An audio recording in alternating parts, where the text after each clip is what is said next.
This is the Wealthy Investor Show, where we don't just talk about your wealth, we also talk about your holistic health. I'm your host, Mattias. And I'm Erica. And this is the Wealthy Investor. Welcome back to the Wealthy Investor. We're here with Grant Francke. Grant, we got connected through Brandon Turner's Better Life Tribe, but more specifically, we got connected through a book writing process that you've just released. And when I reached out to you, you were about to release the book. So you are a real estate investor. Where are you based out of? I'm in southeast Nebraska, so I'm about 30 miles south of Lincoln, Nebraska. Okay. And how long have you been investing? I started investing in 2016, so about 8 years now we started ago. Okay. And what's your niche? Have you focused in on one thing? Yeah, we started with small, mainly single families, duplexes. Now we're kind of working our way up towards those 6, 8plexes and 10plexes. Okay. Awesome. And do you do rehabs to make them into rentals, or what's your strategy? Yeah, so we do Burs. Right now it's kind of turned into a slow Bur with interest rates the way they are. We'll buy something that's value add, certainly, whether the rents are low, the units need updated, something where we can add value, increase the rents, and then increase the profitability. Sure. No, that makes sense. It is a lot harder. We are currently working on a house that we are a little too attached to, and the numbers just don't make a ton of sense rent wise. It's just a cute house in a great location, so that the location is kind of what makes us want to hold on to it. What do you mean by it when you say slow burr? So a slow burr for me, like in a burr process, you're usually trying to do that in a quick time frame with hard money. For us, like a slow burr is we'll buy a fourplex with traditional financing or a commercial loan. And then over the next 5 years, we're going to do that burr process of renovating everything, raising rents, refinancing, and repeating. Where that burr process that's usually talked about is a quicker thing. This is just kind of a longer play on it. No, that makes a lot of sense. So maybe as a unit were to vacate, you could renovate that unit and get a better rent for it. Right now, is like I've found it's not a good time to kick tenants out. Like if you have somebody in there paying that's even close to market rent, just let it be. And because we don't buy anything that doesn't cash flow on day one, so we're not like losing money as it goes. So if we can buy it at cash flows, let the unit vacate, we'll renovate it and then raise the rents. I mean, I think that's what really initially got me into multifamily investing. It was basically what I was doing with single family, but a much bigger scale, and it's more complicated, especially when you get into like the 20 plus or whatever. You're looking at the cap rates and playing those games. So I love it. Do you ever flip? Have you ever done just a traditional flip, or you? I've done one traditional flip with a partner of mine, and it worked out well. Like we ended up making a decent amount of money, but it's just it's not my style. I'm just kind of a slow and steady, like having that demand of that hard money out there and knowing that every day I'm losing so much on interest. That's not my style. So I'm more of the long-term, buy and hold philosophy. Sure. And you would be in probably a more cash flow versus appreciation market. Would that be true? Yeah, you bet. So our main thing is cash flow. Appreciation comes, that's just kind of the icing on the cake, especially the last, since we started 6, 8 years ago, everything's appreciated so much. It's been a huge, been a gift to us, but we're not buying for appreciation. We buy for cash flow. Is it pretty easy to find like the 1% rule around your area, or do you really have to do a value add to even get close to it? Yeah, it was, prior to interest rates. Now it's getting tough. Sellers really haven't come down. They're still wanting 2020 prices, and we're in 2024 wanting 2025 prices. So we haven't really made it work yet, but there are deals that are coming closer to penciling out, and then that's where we get excited. Grant, I don't know if you know, I'm not originally, but I lived a couple of years in Kansas. And so I know, like, at least down in Kansas, cities and towns can be pretty spaced out. What kind of an area are you living in? Are you in a smaller town or closer? So I live in a smaller town, and then we invest in Lincoln, which is the capital city of Nebraska, and then a couple smaller college towns on the outskirts. So we have a fairly large footprint, but we're lucky enough how we manage it. I have a handyman in each town. And so when we have an issue, they can help out with that stuff. So I'm not driving an hour just to look at a toilet type of situation. Oh, cool. Yeah. We drew a hard line on. First of all, I'm not very handy. Erica got a tool belt for Christmas one year, and I get to borrow it sometimes. But He's really good at laundry, though. That's good. Everybody's got their strengths. Yes. and cooking. But no, I just, that's not something that gives me joy. It's not something I want to learn. And I know that you can, make things cheaper. You can get the numbers to be better if you do a lot of the stuff yourself.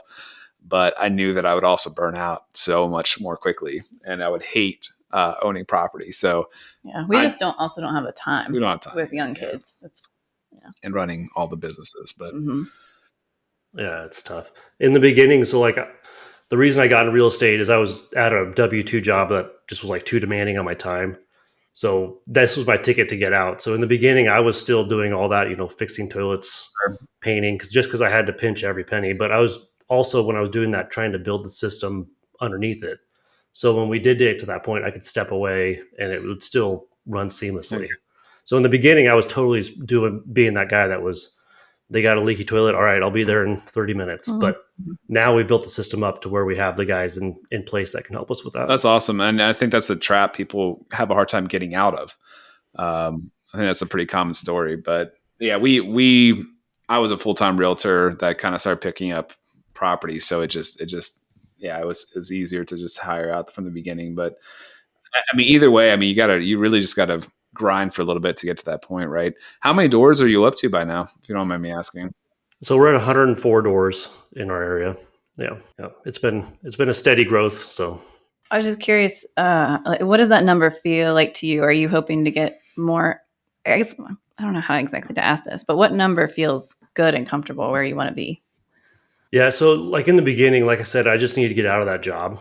So my number was just a cash flow number. Like I need this amount a month to get out of there. That was the race. That's where I was grinding and I was buying the most rundown things. I'm like, I can make this work.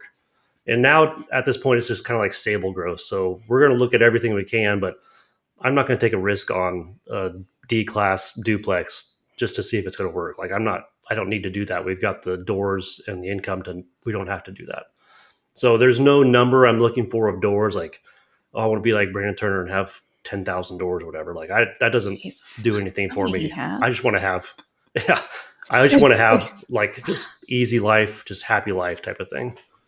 Yeah, I mean, that's the point of it all, right? I mean, Right. I mean, that's what motivates me is the freedom of time and the freedom to live a fulfilled life. Would that be true for you as well? Yeah, for sure. So the whole thing was just so I could be, more around as a parent, as a husband, friends and families. I missed a lot of Christmases, 4th of July parties, all that stuff. And I was like, you only live once, so I'm not going to do it, at my job with a bunch of miserable people that are not happy either because they're there too. So. Eating donuts in the break room. What was your job before? So I was a conductor for BNSF Railways, so a conductor for the railroad. Yeah, it was a good job. Like it was great when I was younger. I started when I was 19, pretty much right out of high school. But it's a demanding job on your time. You're either on call or based on seniority. I'd be on afternoons or midnights, and that's when kids stuff's happening. Especially when you got babies. Then my wife's home by herself with 2 kids. It's just didn't feel right.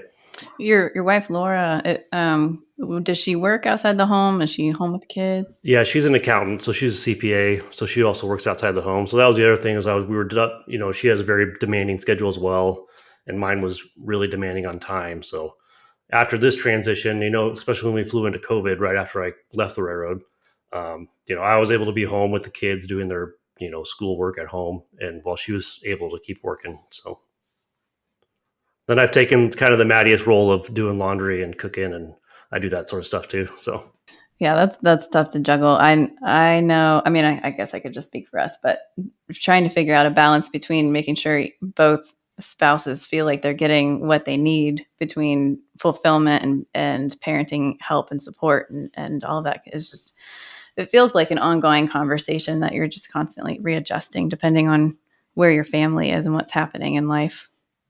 Yeah. And my wife and I, like, we're big on like setting goals. So like once a year, we always try to sit down and talk and be like, all right, this is where the business is at. Like, and then I talk to my wife, like, where are you at with your, how do you feel where you're at? Do you want to try to make a change? Because we could get aggressive again and, maybe bring her in full time. But she enjoys where she's at. She enjoys who she works with. So that's not something we're super aggressive about, but we always have those conversations to make sure everybody's on the same page. Mm-hmm. When you have those meetings, is that like a date night that you guys go out somewhere? Do you sit down at home? How do you structure that? Yeah, typically we try to do it out of the house. So if we take a vacation around that end of the year, we'll kind of go out for a nice dinner and do that, or we'll just go into town and grab sushi and a bottle of wine and chat through it. So Cool. Do you guys touch base on things like, apart from just jobs and how are you doing? Do you guys touch base on like how are we feeling about us and where are we and what do we want to focus on first and all the family things? we have my wife and I, she's phenomenal. Like we have a great relationship, so we're very open about those kind of conversations. If one of us is feeling stressed, we're also fairly good at picking up on each other's stresses. Like she knows if I go quiet and like I'm not talking, she's like, okay, what can I help you with? Should I get the kids out of here? Like, how are you feeling? Like, so we're very in tune with that, so we can keep those things running smoothly. Yeah, that's cool. I've been talking with a lot of clients actually this week and last week about the rhythm of summer and how different it can be based on what they would really love the rhythm of summer to be versus what it ends up being because summer happens and you get busy, like all the fun stuff happens during the summer, people travel, kids are involved in sports and you think it's going to be like this nice and relaxing time, but then you end up just like running all over the place. And usually real estate gets busy too. What's your rhythm like for your family this summer? What's it turning into? So it's a lot of baseball and softball, some basketball thrown in there. My daughter's 10 and my son's 8, so they're kind of get into those youth sports type situations. So that was a big conversation we had this spring of like, what do we want our summers to look like? So like Madeline, she's 10, so we have 8 summers left with her, maybe probably more like 6.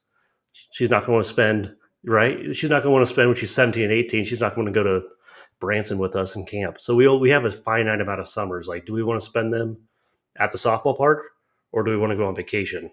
So we're really trying to balancing those. And we just took the bite. We told the teams like, hey, this is the weekend we're going to be gone. Like we're going to make these memories because they're going to remember those vacations more than they're going to remember those softball tournaments with us. Mm-hmm. Yeah, Mm-hmm. it's true.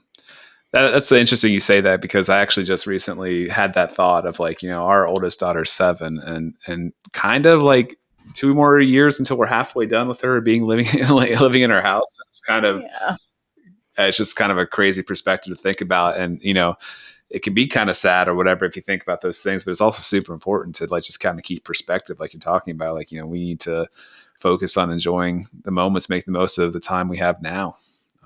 Yeah, 100%. Mm-hmm. It sounds like you guys are super intentional in general and in your business and your relationships and your family. Are you self-managing those 108 doors? Yeah, so we manage them all ourselves. About a year and a half ago, we brought on a full-time VA, Okay. and that's been a game changer. So she handles all of our tenant communications, maintenance requests, leasing, inquiries, all that stuff. She handles all that for us. So I'm more able to focus like on the business than rather than being in the business. Yeah. So took a lot of weight off my shoulders when she came on. She's been phenomenal. What was that process like going, finding that person, figuring out what that person was going to do, training that person? Yeah. So I started out just kind of searching like on Fiverr, like for VAs. And then came across a company from Florida called Virtually Incredible, and they hire and train VAs for property managers. Okay. So when she came to me, she was already trained on fair housing and all the basics. And then those couple months leading up to hiring her, I was just writing everything I was doing in an SOP. So like when we have a maintenance request in Seward for plumbers, this is who we set it to. If somebody's late on their rent by the 5th, this is what we do. So we kind of got an outline of that, a framework of it, and kind of handed that to her. And then she's been able to actually help me improve that. So we have a lot more systems and processes that she's implemented for us to improve our properties. And do you use a certain software to help manage those kind of things? Yeah, so our property management software is Buildium, is what we use for rent collection. And then we just switched over to Property Meld for our maintenance request. The nice thing about Property Meld is it connects the tenant and the service provider so they can set their own time. That kind of takes us out of Oh, that. that's nice. That is really nice. Yeah. So we don't have to call and be like, hey, does this work? No, this doesn't work. they just communicate with each other through the app, and then it's off of us. So Great, man. You've done a lot of work setting all of this up. it's been I love systems and processes. So like that kind of gets me going. I'm like, oh, how can I make this easier? How can I automate this so it takes a little bit more stress off of me or off Kay? Think about like starting on your own and doing all of the work, all the maintenance by yourself, and then getting to the point where you have somebody full time and you have all this stuff running the business for you. You've really come a long way. That's really fun to think about. We're kind of on the cusp of wanting to hire someone on full time and trying to figure out, well, how do you do that? That feels kind of like a big step because now you have somebody depending on you for their income. And it's a lot of work just to get them started. It feels like it could be. Yeah. And yeah, right. Like whenever something would happen, like I would be like, I don't want to do this again. What system can I make to prevent this from happening or alleviating me from this system? So like if we had a leaky plumbing thing in one of our towns, I'd be like, all right, so like just put this in the meld and then we'll send it to the handy guy and he'll go out and take care of it. So it would take me out of the process. Because I like you guys, like I don't love doing it. Like I'll do it in the beginning because I had to do it, but it's not my passion. Like I don't get anything out of that.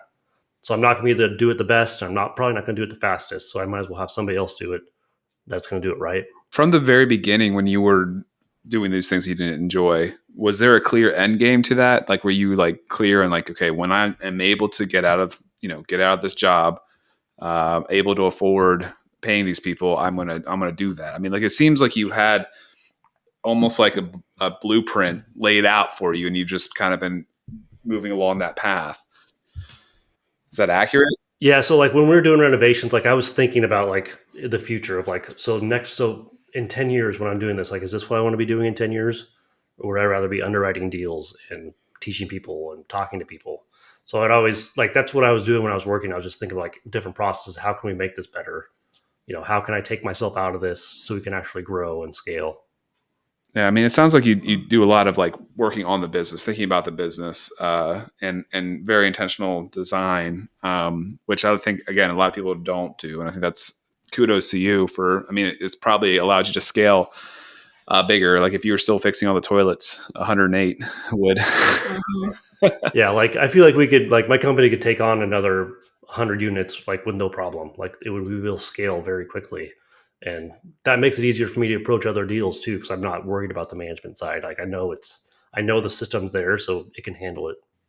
Yeah, that's great. Sounds like you think from a larger perspective in general. I think you were talking about your daughter's, summers that she has left and just how you want to use those as they go.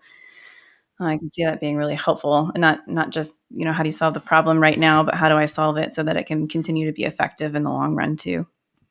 Yeah, and just make it easier next time because stuff's going to happen. Like things are going to happen in life, things are going to happen in rentals. So it's going to happen. So you might as well have something there to keep you going. When those things do happen, when it seems like it's raining on you from every direction, which I'm sure that happens to you as well, what are your go-to things to kind of keep your mind right or to refocus, recenter? Do you have certain practices you do? Yeah, so I mean, I kind of talked about in my book, but like the big reason I got into real estate was like finding out my why. Like, why am I doing this? My why was to leave the railroad. I didn't like the schedule. I didn't like how demanding it was. So if I get this week we've had two ACs go down. That's not cheap, but I'm like, that sucks. Well, at least I'm not at the railroad anymore. Like, it's fine. We're going to get through this. We have the reserves. We underwritten everything correctly. So I always go back to my why. Like, why am I doing this? I'm doing this to spend more time with my kids, to spend more time with my wife, my family, my friends. So that's what always keeps me going. Is it because things are going to suck sometimes. We had one hailstorm a couple years ago that took out like 20 roofs. That wasn't fun, but like you have insurance, things happen. There's a process. We'll just keep it moving. So you can't get bogged down in those negative things because if you do that, you're going to quit. So you got to know your why of why you're doing it. One change that I've noticed since we've gotten into investing is just how much more available Mattias's time is with being at home with the family.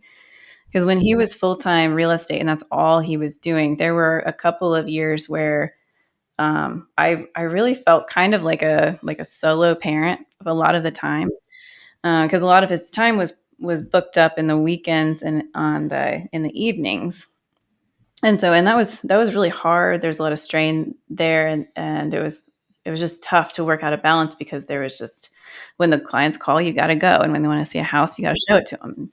And sometimes crises come up, and you have to deal with it and run with it. But since we've made a bit of a transition into more of the investment side, it's really felt like it's, I don't know, like the time has changed in the way it shows up in our family, and it's been a good thing for us. Yeah, it's the nice thing. Like I was an agent for like 2 months, but I was like, this isn't for me. Like, because it's a transactional thing. Like, if I want to make money on this deal, I have to go now and do this. Where a rental, I'm sleeping and I'm still making money. Like it's a constant thing. So it makes it a lot more less stressful. It's not as emergency based, transactional based.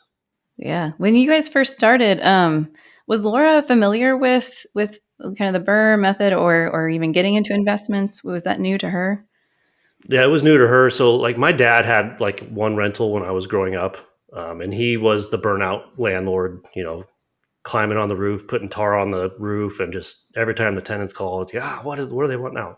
Yeah. So I kind of saw that as a kid, and then when I kind of started getting the itch, I was like, well, I don't want to do that, because he didn't super love what he was doing, which kind of helped me build my processes and systems. But so what happened was I was kind of starting to get into it, and I started talking to Laura about it, and she's just always been so supportive of everything I do. Like I was like, I think we should try this and see what happens. She's like, yeah, let's do it. Let's see how it goes. We'll try a couple. And she's an accountant. She's an Excel master. Like what she does with Excel is crazy. So she was making all these spreadsheets up. We put the numbers in and see the cash flow. And I'm like, well, if we do this, 10, 11 more times, that will equal my money from the railroad, and we can Nice.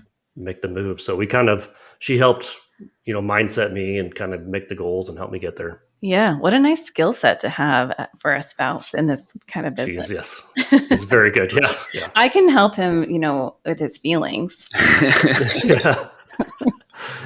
That's so funny. Yeah, she's been really, really helpful with Excel. I don't know, feeling she does a good job too. I can't complain about that. Yeah. She sounds great. Well, how active is she at this point? I mean, I would imagine she helps with your taxes and stuff on that side. But as far as the day-to-day investing, looking at new deals, all that kind of stuff, how active is she? Or is that mainly you? So she's actually a book accountant, so she doesn't do taxes. Okay. So we have an outside firm. So she'll review my book. Like I still do like most of our QuickBooks. Yeah. Our VA is kind of taking some of that over, but like end of quarter, then we'll go in and review. Like we have 6 LLCs, so she'll go in and review all those balance sheets and profit and loss, and we'll tie everything out. So she helps with that. And then once, like, I don't send every deal that I underwrite to her, but if I get to a deal where I'm going to offer on it, I'll send it over her just to make sure, just to have another set of eyes on it, just to make sure it's what I think it is. And as far as finding deals, are you doing marketing directly to off-market deals? Is that your primary source? That's been my primary source of getting deals throughout my career. I'm still doing that. It's a lot slower right now. Like I said, everybody still wants 2020 prices, and you can't do that with 8% interest. So, right. But yeah, off market is kind of my bread and butter. I'm really a big of like a communication and creating relationships. So if I can create a relationship with an older landlord, that's, if they're not ready to sell now, that's fine. But when you are ready, just remember me, type of thing. No, that makes a lot of sense. And do you buy lists for those kind of things? How do you source these landlords? Yeah, various ways, like driving for dollars works sometimes. Source a few lists. My VA's kind of gone through it. There's certain areas in each county I like, so she's went through and found like all the multifamilies in there. So we sent out letters to them. So just kind of got it. You can't just take one way to go to look at it. If you just only look what's on the market on the MLS, you're probably not going to find much. You got to kind of put the work in on the front end. Mm-hmm. How involved have your kids been? So they're kind of starting to get like interested about it. They always know that a couple years ago, they used to think I used to build houses, but now they're kind of understanding, like, when we drive by an apartment, I'm like, no, we own that apartment, and then they live there, and then they pay us money. So they're kind of starting to figure that out. This summer, we've really tried to focus on like financial education for them. So they're reading a lot of books about money, and we're having more of those conversations of how interest works, how all these sort of things work. So they're starting to kind of understand it. And then, so on my book, like on the back of the book, I put a picture of the family instead of just like my headshot. So they just love that. Like, Yeah. oh, we're in the real estate book. Yeah. I saw that picture actually. Your daughter kind of has her hands on her hip. Yeah, she's all popped out. Yeah, But cute. have you come across good books that for children on finances? Any that you'd recommend? Yeah, there's a couple workbooks on Amazon. I would have to look them up, see what they're called. I'll send them to you, and you can put them in the show notes or something. And then Rich Dad. There's a Rich Dad Poor Dad for teens. That's maybe a little too high for where my daughter's at now, but we're gonna maybe try that towards the end of the summer. I bet that would be perfect. I would love to get my kids into that kind of thing. I remember there was a distinct moment where I told my daughter, like, you can save some of that money. Maybe one day you could buy a house with it. And she just looked at me. She's like, "You're not going to give me a house?" Yeah, houses work. Because as for her, like, especially since I sell houses, it would logically mean that I probably own those houses to her. Every house that I'm selling. So like, yeah, it's funny. But I think she did then one day say that she was going to save the money for a house. Like, she was really serious. She did. And then my brother and sister-in-law just moved into a new house last week, and the kids think they call it the palace because there's like, let's see, 1, 2, 3. There's 4 different staircases that go kind of up and around the house. And my daughter asked my sister-in-law, like, "Can I buy this when you're done? I'm going to save up my money." I'll start saving, girl. Yeah. We started this summer with like chores and stuff. So we pay them for, we call them like value add things. So not like making your bed or brushing your teeth, but like if you want to sweep the garage out or crush cans or pull weeds, something above and beyond, we'll pay them for that. And then we have 3 different jars. We have a save jar, a spend jar, and a donate jar. So every month, then we give them the money and they put them in their jars, and they can, the spend money, that's yours. Whatever you want to do with it. If you want to take it to the concession stand, or my son's really into basketball cards now, so he'll go to the card shop and buy some cards. So it's kind of fun to see him. They kind of struggle with that. Like, well, I'd like popcorn, but I'd also want to buy this at the store. So what do I do? So it's kind of fun to see them like have that pain of what they want to buy. Yeah, that's cool. Do you have like, do they choose whether they save or donate any, or is there a required percentage or amount? Yeah, so we do. I think it's 30% save, 30% give, and then 40% spend. Okay, cool. Nice. So then on Sundays at church, they'll take out of their save jar or their give jar and then donate to church. Or we've kind of talked about like bigger, like you could save up for a year and donate to get a well built in Africa or something like bigger than just like the local stuff to kind of expand their mind a little bit. It's a great idea. Yeah. We've started some of the chores a little bit. We have a paper on the fridge that has little tags on the side of it with the chores and the dollar amount, and then they can tear it off and complete it and put their name on it and put it in a jar, and they get paid weekly. And that worked for about a week, and then my daughter decided she doesn't really care about money, so she's not going to do it. Yeah, it's all age specific. I mean, you can't start too young, and then because they get to like where my daughter's at, like that 9-10 age, then it really starts to click. And then she's like, what else can I do? And we all start like, if they read a book and like write a book report on it, then we give them $5.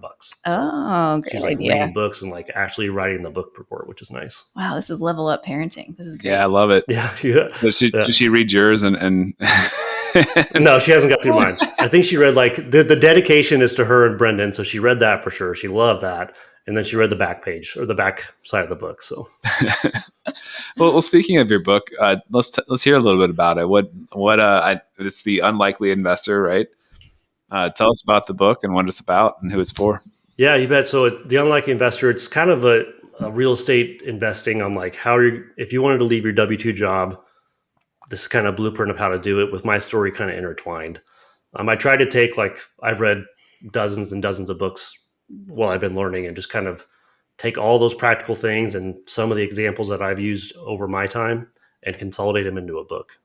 Like I said, my wife and I set goals, and I was at the Better Life Summit in Vegas in December. And I was like, I wanted to create a goal that was off the wall for me. Like, I didn't want to be like, don't use your phone after 5 or go to the gym 3 times a week. So I was like, I'm going to write a book. That's my goal. So that's the whole reason I wrote the book, was just as a goal, but it's turned into something else, and I'm really happy with how it turned out. Hopefully people enjoy it. Yeah. Well, it sounds like they are. I mean, you had Brandon Turner write a foreword. I mean, that's amazing. Yeah, that was a pretty amazing thing. I've learned a lot from Brandon over the years. So to have him give me an endorsement, read it, and write the forward it was pretty cool. I couldn't imagine that feeling. That's got to be amazing. So that's awesome. And then I saw you were a bestseller in a few categories, or like in the new releases, right? Yeah, the new release, I was bestseller in like real estate investments, real estate sales, and then real estate in general. So and I got up to I think I got into number 3 on top seller of real estate investments. And then this guy, Brandon Turner, was at 1 and 2, but darn that guy. Yeah, darn it. Yeah, you got to pick your battles, I guess. Yeah. Oh man. I sent him a screenshot, a DM. I was like, I'm coming for you. He's like, all right, bring it. That's awesome. No, that's really, really cool. I mean, it's inspiring. I think one of the things that I didn't really think about in the process of writing a book is how you could inspire other people to write a book that might have been their dream their whole life or whatever. And I mean, we talked early on when I was starting, and I don't know if I've actually fully said on the air that I'm writing a book, but I'm writing a book, and you heard it here, folks. No, but you spoke to me and you kind of walked me through some of the process, and I was reading the book published and kind of learning more about the process of it, and it becomes more real. It becomes more maybe feasible seeming in your own head to talk to people. So I mean, good job. Congrats. It's got to be such a great feeling of accomplishment and inspiring to a lot of people. Yeah, I appreciate it. It's been a fun month, just kind of seeing friends and family, and they're like, "Hey, congratulations!" And I've had a few people like, "I always wanted to write a book, but I didn't think like I could write a book." I'm like, "I wrote a book. It's not that tough. You can write a book and get it out there. It's just a huge accomplishment to have to say you're a published author." So yeah. Did you have anything shift or gain any new clarity for yourself about your own story coming from a conductor kind of into this business as you were writing and organizing it in the book? yeah, I had a few moments of clarity of like stepping back. I was like, "Holy cow!" Like the big one for me was when Brandon Turner read the book and wrote the foreword. I was like, "Holy cow!" Like if you had told me 7 years ago when I was in the break room at work, reading his book for the 4th time, that he was going to read my book someday and write the foreword for it, I would have told you were high or crazy. Like that's not possible. Yeah. But it gave me a moment of clarity of like how far I've come, and like I took a second to like actually like be proud of myself and like, okay, like I've done it. Like I haven't done it, but I've done what I've set out to do. I've become financially free. I've always loved teaching and helping people. So now if I can help on that side too, it's been fun. That's really cool. And that experience of pride for yourself as an adult doesn't necessarily happen very often for us, just adults in general. And so it's really cool when you have a moment like that where you have this overwhelming sense of pride for yourself and where you've come. It's a very uncomfortable feeling too. Like it's like you're almost trained not to feel that way.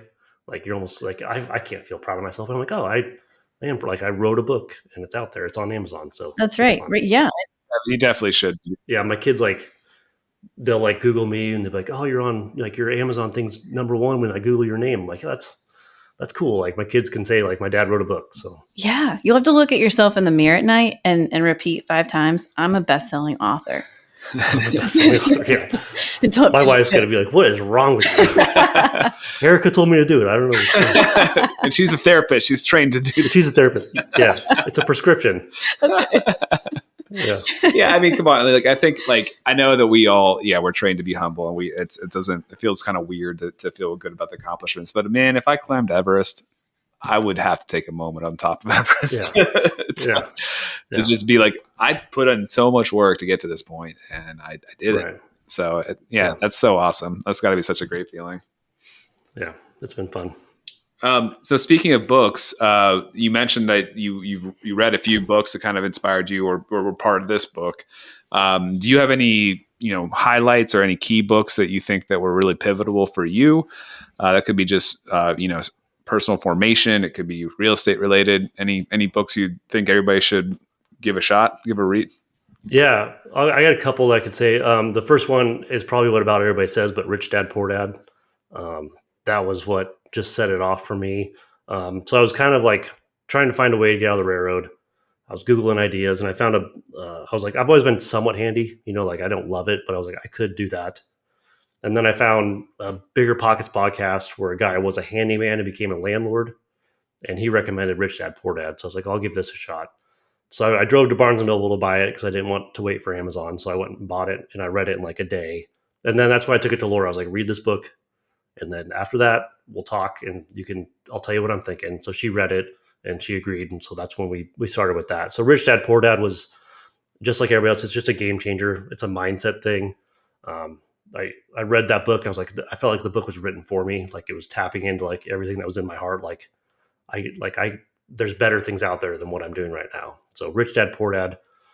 And then the other one would probably be The One Thing, like Eric Keller. Like that kind of helps me through my day. Like, cause there's days I can get up and I can just go through minutia of like, oh, I'll check my email, I'll do QuickBooks. But then there's like, what's the one thing I need to do today that just makes everything else easier? What's the one thing I need to accomplish today for the future? And I kind of try to take a look back, like in a month, what's the one thing I could do today that like Grant in a month would be like, good job, way to get that done. Like this has led to something else. So like I always try to do those one things. Okay. I need to read that book again. That one's a good one, and I think it is a good practice because he attributes that to a lot of different things too, right? Like so, like what's the one thing I can do to my wife? Like I think he maybe kiss her or something like before he leaves or something like that. That will make the kind of set the stage for the rest of the day to be better. So yeah, that's awesome. It's like it could be small things like if you got somebody that looks down, like what's the one thing I do for that person to make their day better? Like just go up and talk to them and say, hey, like that. It doesn't mean it doesn't take any work. It doesn't cost any money, but you could just change that person's day, and that spreads through the world pretty well. So, mm-hmm. Well, that reminded me that phone call that you had with us about the book writing process. You didn't have to do that. We really appreciated it, and it was probably talking to you that helped us kind of get on board with moving forward with it. Get you on board. Yeah. Well, that's awesome. No, I'm happy. I'm excited to read it. What's the one thing I could do to get my wife on board? That's true. Yeah, exactly. Yeah. This was more about me. So that one thing that you did was very helpful for me. Thank you. Good. I'm glad. Yeah. It's going to be a good book. I think you guys it's fun.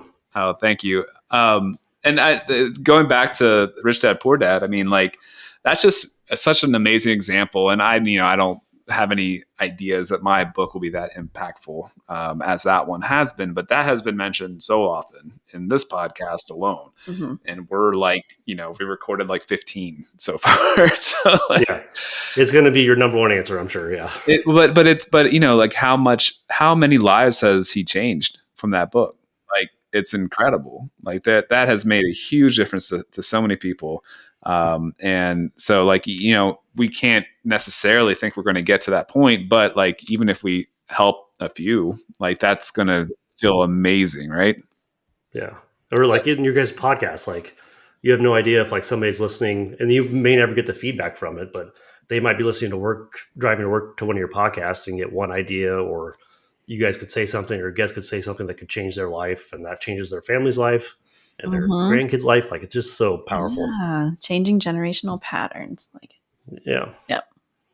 The power of ideas, I guess. Right. I mean, yeah, it's crazy. And mindset. Like, I mean, it's amazing how much Rich Dad Poor Dad is just a mindset thing. Really, like seeing things a slightly different way, and how big that can change. Yeah, generations, like you said. Well, I'm going to read that one. Yeah. We need to get Erica to read Rich Dad Poor Dad. I have a long book list from these. It's tough. There's so many books. Like I just buy books, and there's just like a stack of them on my nightstand. I'm like, someday I'll actually get through these without buying any more, but probably not. Are you mostly a physical copy book person then? Yeah, I do. I used a Kindle for a little bit, but I'm more of a paper guy. My new hack is reading a paper book while listening to the audiobook while I'm reading it. That's been a game changer for me, because I can like, if I read, I'll just start thinking about other stuff, and I'll just kind of like, oh, well, where was I? But if somebody's reading it to you while you're reading it, that's huge. I do that on my phone with the Kindle. The only downside then is it's not as easy and fluid to take notes and that kind of thing as it is with a paperback. But yeah, same. I love that version of reading. And there's actually, if people want a little life hack here, there's an app called Speechify. I think this feature would be a premium feature. But Speechify can be a plugin on your desktop browser. It can be a app that you can paste articles in. You can, if you're on your desktop app, it'll just read, your web page for you. You can plug it into Gmail. It can read your emails out loud to you. It just basically, reads any text. And so you can paste text in there. It also links to your Kindle account. So you can then read just a Kindle book. It will read out loud to you, which is pretty cool. And it actually has, so you could buy the Kindle book and not buy the Audible book version and just have it read it to you. And then it also has an AI summary feature, which is kind of cool. He just discovered this. He told me about this earlier. It's not as in depth as I wish it were, but it will essentially try to summarize the whole book into like a little paragraph. But it would be nice. AI, I'm sure it's getting smarter. So yeah. Maybe I should hold something. I usually just do audiobooks because I can do stuff while I'm listening too. But there were a couple of weeks ago, I was sitting on the couch. We would get up early and have coffee together, and I would have like my audiobook in and just be holding my coffee, just staring because I'm just listening. And he was like, "What are you doing?" I'm scared. Yeah. Why are you mad right now? Yeah. Yeah. But yeah, I think like having that.